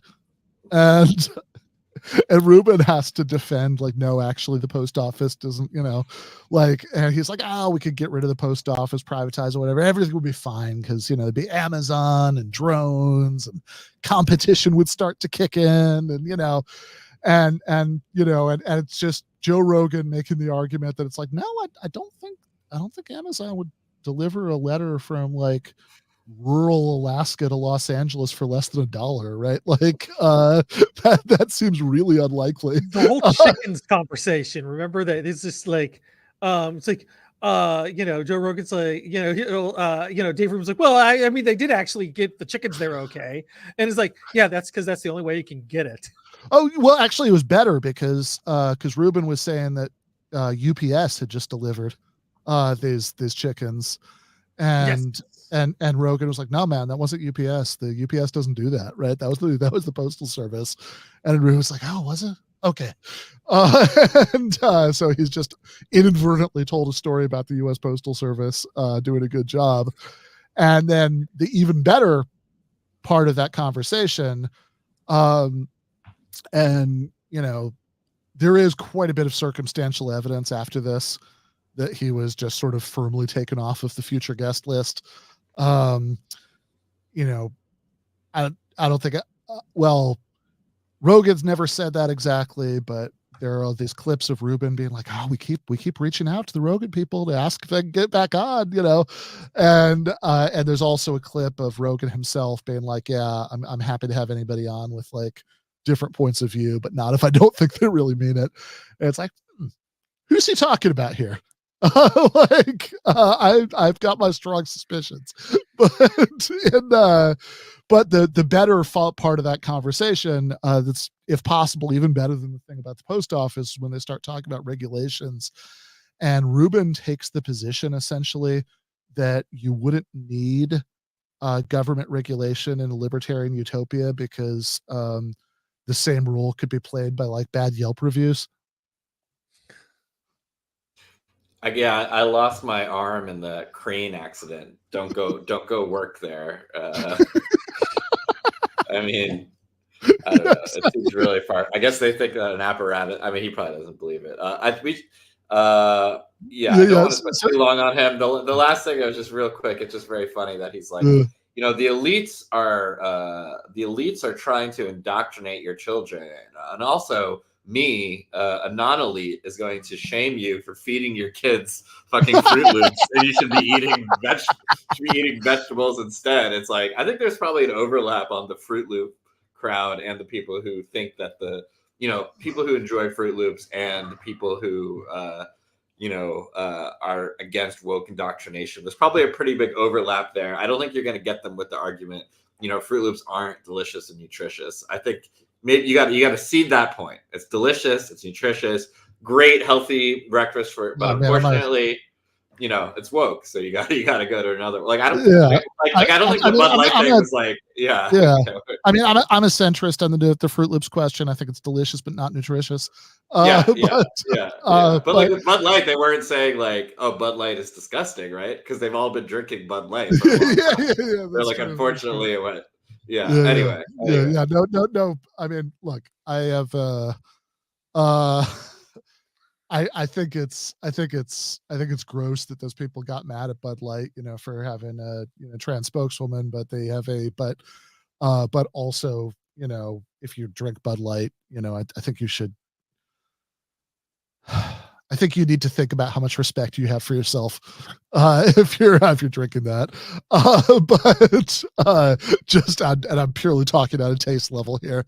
But in any case, I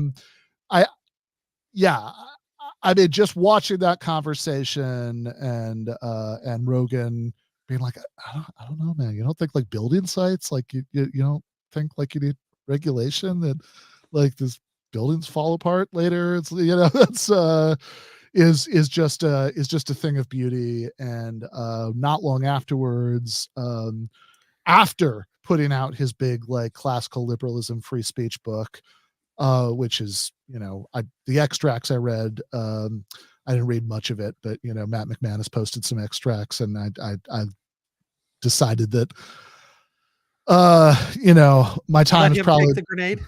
Let him take the grenade. Exactly. I do think, based on the extracts I read, I do kind of believe that Rubin wrote that himself. It's at that level, but probably no ghostwriter involved. But that was all classical liberalism. I love free speech, etc. And then he did another pivot after that, and decided, actually, you know what? I'm not a classical liberal. I'm a conservative. And maybe those were all sincere evolutions, but gosh, it sure doesn't feel like it to me. Like, as you say, there's a lot more passion in his voice when he was talking about Fruit Loops being a shitty breakfast than there is when he's talking about Fruit Loops being woke.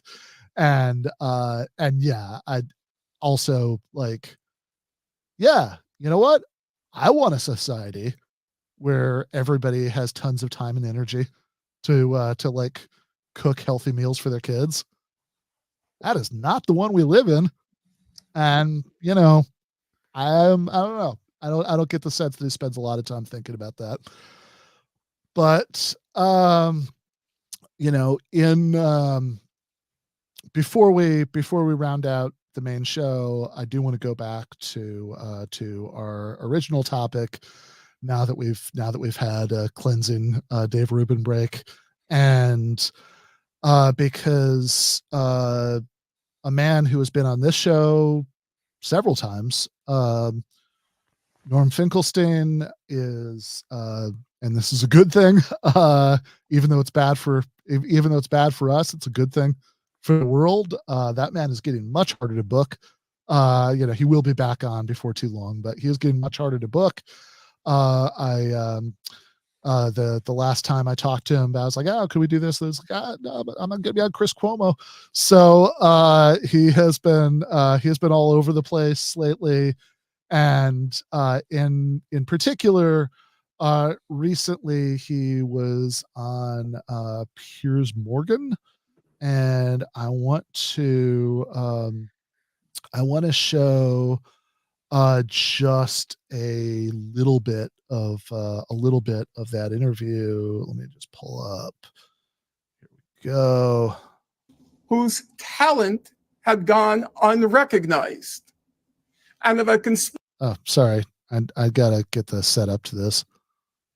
See it in my mind's eye. I saw your eyes narrow. Cool.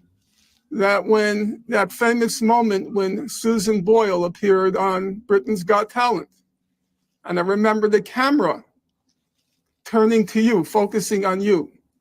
I could see it in my mind's eye. I saw your eyes narrow, and suddenly the humanity in you came up. Here is this obscure woman whose talent had gone unrecognized.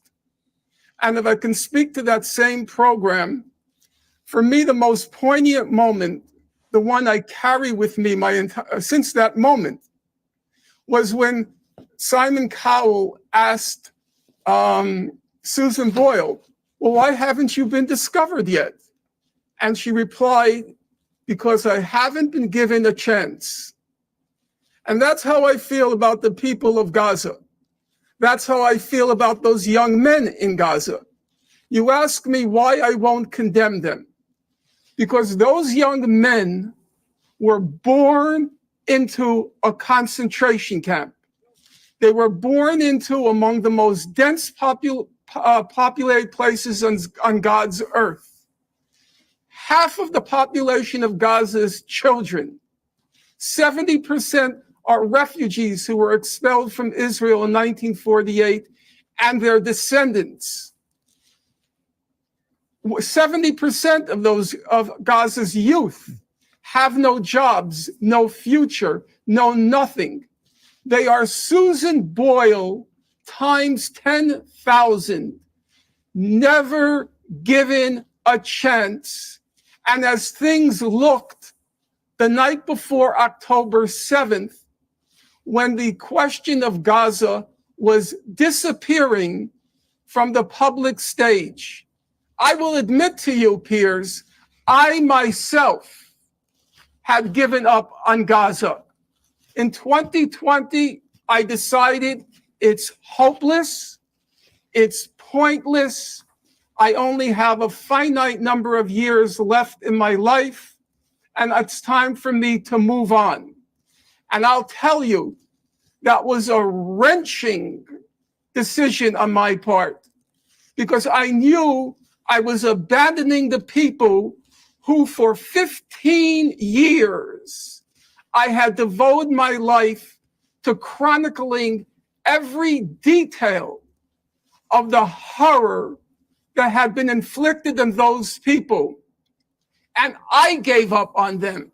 Okay. And that meant if I gave up, they had no future because I was the last chronicler. Okay, but what I would say, Gaza. All right, but what I have the only book but Professor, that's been written on this subject. Let me respond. I would respond by saying that what people in Israel would say, and what Jewish people would say, particularly who live in Israel, is that they were facing a constant barrage of rockets from Hamas. That Hamas won political power in 2005-6. That they were given a huge amount of money. And could have done whatever they wanted with that money, but chose to pursue a path of effectively terrorizing the Israelis over that period. And the Israelis, you're right, they responded they have a far superior military, and they responded in the way that they did. And this cycle has been going on in repeat and repeat and repeat. But where you and I differ about this is that I think what happened on October the 7th was just on a different scale to anything we've seen and the way it was carried out. And I just don't think saying that people who have been oppressed, which they undoubtedly were for many years, that justifies them committing that act of terror. But let's take a break. Let's come back after the break. Welcome back. I'm still with Professor Norman Finkelstein. Professor, just to round off what we've just been discussing, given that you wrote that substack and you want me to believe, and okay, I'll take your word for it, that you were completely oblivious to the reality of what had happened here and the scale of it. But given you're not now oblivious to that, why have you not removed that Substack, given the language is so clearly offensive to people, and you based it, by your own words, on a false premise about what had happened? You know, Piers, that's a very good question. And this morning, when I was talking to some friends from the UK, I was warned you would ask that question. I'll honestly tell you, I never fear the truth. I don't. I feel the truth is a very powerful weapon on the side of the oppressed. I never fear it. Now, I'm going to give you the answer. Again, you can or can't disagree with me or believe me. I was tempted to remove it. I was tempted to, quote unquote, protect myself. I didn't remove it because I thought that's intellectually dishonest. I wrote that statement. It's part of the historical record. It's part of the documentary record. And I shouldn't do what Stalin used to do. So when he published photographs of the Bolshevik Revolution, he would take Trotsky's picture out. Okay, but and that's the image. So you won't delete so it. That's the image that stuck to me. All right, you haven't got to delete it, but do you regret it? Do I regret what? Do you regret the contents of that Substack, given that you now know what really happened? Yes, if it can be misconstrued to mean that I wrote that with full knowledge of what happened, of course I regret it. Okay. However, it remains part of the record. And as a serious scholar, I'm not a great scholar. I'm not in the ranks of the great British historians, but I take scholarship seriously. I did not want to denature, to falsify, to misrepresent the documentary record. But let me ask you, Professor. All right, let me ask you. And I will leave it there. Okay, that's fair. Listen, that's your decision. You are the son of two people who survived the Holocaust, who were both in concentration camps. You're a Jewish man, and you know how incendiary that Substack has proven to be with Jewish people around the world, many of whom have felt this is the nearest thing to the Holocaust of World War II that they've endured. What your parents went through, being revisited on them in these kibbutzes on October the 7th. What do you feel about them? I mean, how would your parents have felt about you literally on the day that this happened, talking about heroic resistance, talking about that you will never begrudge the scenes that the stars in heaven are looking kindly down. Glory, glory. The souls of Gaza go marching on. How would your parents have felt about that, coming out of concentration camps, surviving the Holocaust of World War II? Well, first of all, anything I write, I have my parents looking at the screen behind me over my shoulders in a metaphorical sense. I am very conscious every moment of my existence. Every moment of my existence goes back to the martyrdom of my family.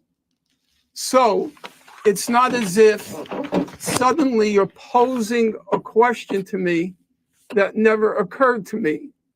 Quite the contrary, I do need, even 30 years after their death, I need the moral validation that came from my parents' martyrdom and the extermination of their family. How would my parents have reacted? My guess is if on the first day they heard that inmates in a concentration camp burst its gates, I think my parents would be very pleased at that fact.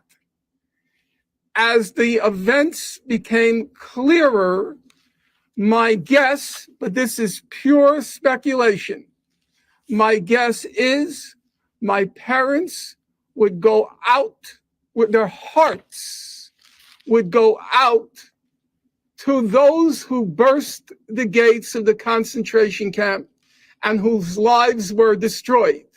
Now, you will say to me, completely legitimately, you would say, well, what would your parents feel about the innocents who were slaughtered in the atrocities on that date? So I'm going to give you as close an answer as I could give, as I'm able to. I once asked my late mother, I said to her, what was your feeling when you heard that the German cities were being terror bombed during World War II? The carpet bombing of the German cities targeting civilians. What was your feeling? And my mother's response to me was, quote, our feeling was, if we're going to die, we're going to take some of them with us. Now, that's not the most morally elevated statement. I agree. And do I wish my mother had and my father had a heightened sensitivity to German civilian life? I suppose I would wish it. But I will tell you, Piers, to the last day of my parents' life, it was unthinkable that they would have a kind word to say about Germans. And it was unthinkable that I would ever quarrel with them on that point. Okay. All right. So obviously the Susan Boyle analogy is amazing. Is what you were gonna say? Truly, yes. Is Norm and his normiest. That's nobody else would have reached for that in that moment. I actually what were you gonna say? I was gonna say my speed analogy last week. It just pales in comparison to what he did. Yeah, I was gonna say I actually ghost wrote that for Norm. Norm hit me up after he was on the show and said, "Can you write some of my one liner?" No, sorry, yeah. You punched up Norm's. Yeah. He had no mentions of America's. Yeah, he's never actually seen that program, so you know. And like, Jake's iPad is just like his little earbuds are just filled with Susan Boyle tunes. Yeah, exactly. But anyway, that aside. That aside. I really liked. All right. I just wanted to get a different pause point than what we had there with his mouth open. But yeah, right. Like what I like about this, and this is a couple things, right? So I did actually have strong disagreements with that initial Substack post they're talking about. You can watch when I did when Ryan no sorry when Matthew Whalen and I were breaking down Norm's debate with Eli Lake. We had a whole back and forth, kind of, rolled in the deep a little about this, and we actually clipped that, breaking down Norman Finkelstein's position on Hamas. So you want to sort of get the long version of what I think about this and the disagreements that I did have with Norman about that at the time. That's where it is. But also on display here are so many of the things that I appreciate about this guy, that he is just genuinely not somebody who was made by or for social media. He's not spending his time thinking about how people are going to perceive things, or how how to sort of win some kind of rhetorical game. This is a guy who does an excruciating amount of homework about everything that he talks about, and who is genuinely trying to figure shit out. And the fact that he would have that sense of intellectual integrity, that it's no, I'm not gonna delete something because I'm embarrassed by it now, right? That's it's like, look, I'm not, I said what I said, and and if I was wrong about some of this, I'm gonna have to live with it. I actually admire that. And then at the end, all Susan Boyle levity aside, this sort of note that he ends on is actually look, a lesser man would have been fuck you, why are you talking about my parents? You didn't know them, right? And frankly, would have had a point. If he had said that, I suppose I just sacrificed my future Piers Morgan appearances, but so be it. But in any case, but he doesn't do that. He actually takes the question seriously and wrestles with it in his mind, and it's well, here's a really thoughtful, in-depth answer. And let's not just do some sort of rhetorical game in either direction, where the fact that these people experience these horrors, that there were Holocaust survivors, is used in some simple way to validate anything one way or the other. But it's look, these were my parents. I talk to them about this stuff all the time. I know the good and bad of what they thought, and that can actually help me think more empathetically towards other people who have who've gone, not through the same thing, but through awful experiences of their own, and what the limits of their moral imaginations might be. And I actually really admire that answer, that he can see how the way that after what his parents went through, that might have given them trouble sort of fully appreciating the humanity of German civilians, that he can understand how, other people who have been victimized in different ways, can have trouble understanding, appreciating the full humanity of Israeli civilians. You don't have to endorse that to imaginatively understand that about people's experience. And ultimately, whatever you think about this stuff, and I obviously on the show we did on 10/9, right, I strongly condemned people on the left who I thought were sort of frivolously not taking the sort of principle of attacks on civilians are never justified as seriously as they should in this case. but whatever you think about the substance of this, that is just a morally serious answer in a way that makes me think that, I hope I can call Norm my friend. He's not without his eccentricities, but he is. This is a person who thinks about this stuff seriously in a way that, frankly, media creatures like Piers Morgan just not only don't but can't imagine doing. Yeah, I think I think that this clip, and I guess we'll wrap up in a sec. But I think it shows why Norm is worth listening to, even if you don't agree with him, because it's a deeply human and well thought out answer. I don't agree with him on Sure. this issue. I mean, I think it's quite easy to. I mean, if you make it about whether you're condemning a human being versus condemning an action, I hope that only in the most extreme circumstances are we condemning an entire human being anyway.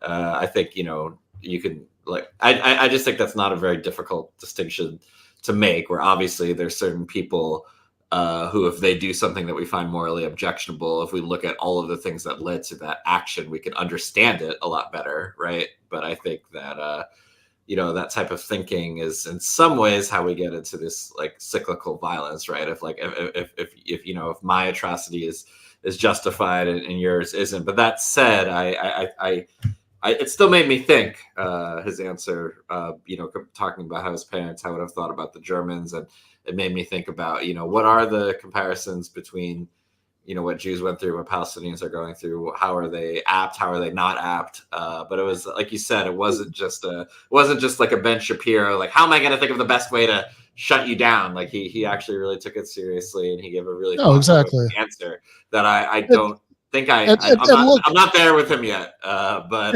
look, I agree with you, right? I think the distinction you're making is exactly the right one. I mean, this is what I was pushing in the discussion with Matthew Whalen, right?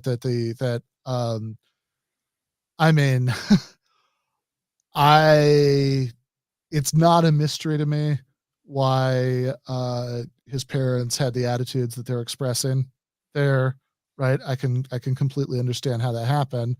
But if we're going to ask about the action, it's like, how do you feel about, yes, I would in fact condemn the bombing of Dresden, right? I think that was awful.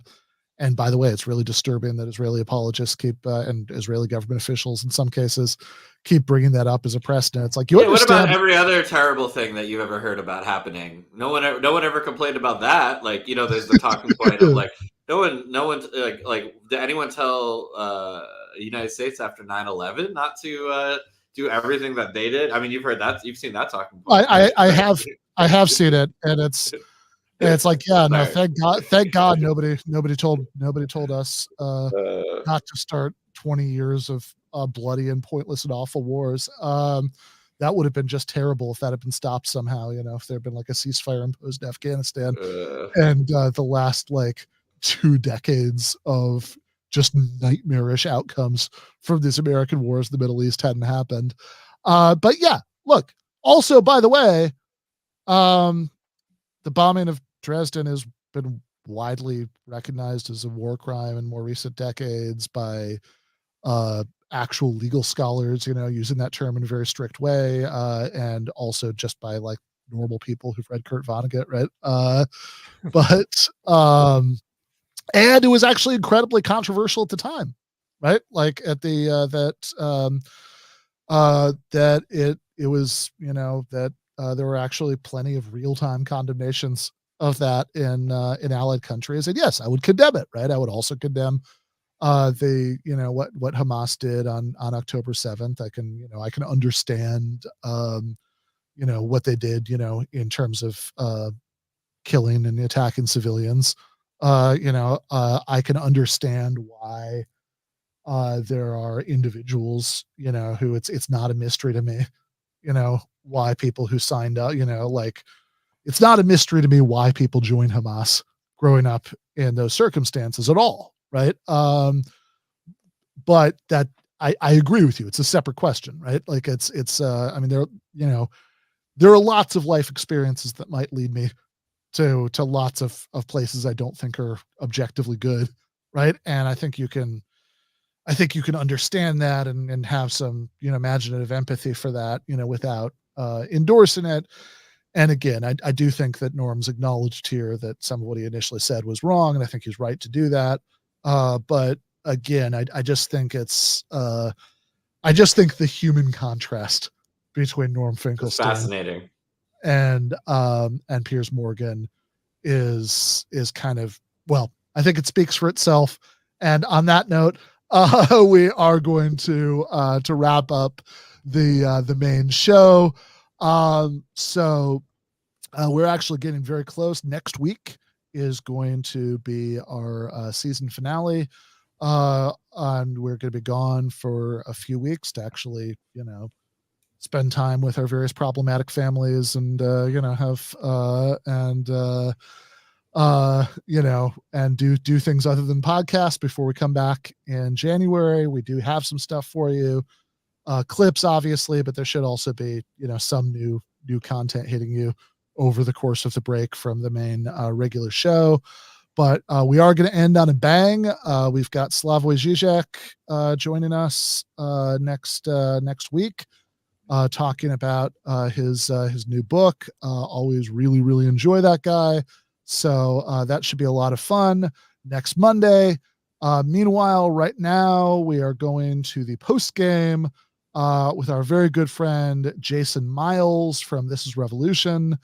If you are a patron, you should already have the link with not horrendously inaccurate, but slightly inaccurate time that we're going to go to the post game. And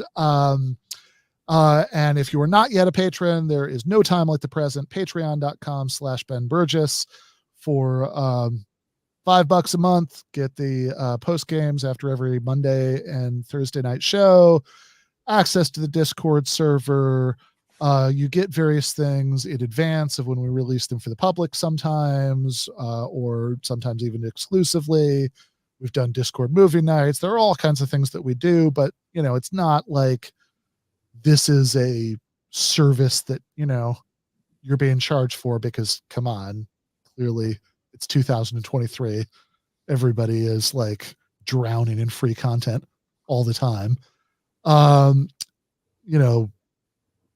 That's not what's going on here, right? These are ways of saying thank you for supporting the show, right? Giving you all these extras. But the support itself is a matter of solidarity. It's do you like what we're doing here? Do you want us to be able to continue to do it? Do you want to, do you want to sustain this? And if so, please do seriously consider doing that. And then to say thank you, got the gonna hang out with Jason for the next hour. Should be a very, very good time. Yeah, if you heard what we were talking about in the first hour, you know that I'm probably not going to get a job other than this.